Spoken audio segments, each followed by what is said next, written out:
Değerli halkımız, ne acıdır ki kurulduğu günden bu yana İslam ve beraberinde dindar halkıyla mücadele eden devlet adeti üzerine bir hukuk skandalına daha imza atmış bulunmaktadır. Biz rehberler olarak devleti bindiği ağacı kesmeye çalışan kişiye benzetmekteyiz.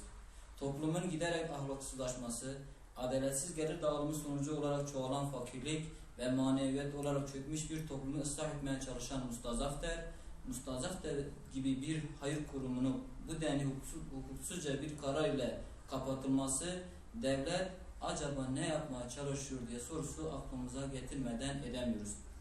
İleri demokrasi, fikir özgürlüğü, dindar nesil yetiştirme gibi söylemlerin günümüzde çokça konuşulduğu şu zamanda bu şekilde hukuksuzca kapatılan Mustazafter'e üvey evlat muamelesi görüldüğü kanaati uyandırmıştır bizde. Öte yandan bu tür hukuki sloganların söylemde kaldığını şu şekilde biz özetleyebiliriz. Devlet hep gürleyip bir türlü yağmayan bir kurum haline gelmiştir. Buradan Mustazafter'in kapatılması kararını verenlere Bediüzzaman Said Nursi'nin şu sözüyle seslenmek istiyoruz. Hak ve hakikat kayıt altına alınamaz. Yeter artık. Görün şu hakikati. Şeyh Said'i astığınız dar ağacı filizlenip meyve verdi.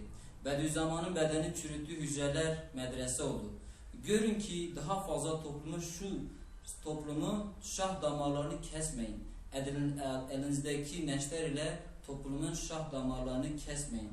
Bu bağlamda Gaziantep'teki Güllü Çevik ablamızın uğradığı hukuk zulmünü de göz önüne alarak hukukun tek uğraş alanının dindar nesli sindirmek olduğunu bir daha görmüş bulunmaktayız. Dolayısıyla diyebiliriz ki Türkiye'deki hukuksuzluğu emniyete şikayet etmek de suçtur. Zira ikisi de aynı amacı gütmektedir. Şu soruyu da sormak istiyoruz. Hakkımızı nasıl savunacağız? Ve hakkımızı savunurken bizi kim koruyacak?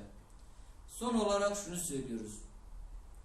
Halkımızı cumartesi belediye iş merkezinin önünde saat 1'de yapacağımız basın açıklamasına halkımızı davet ediyoruz.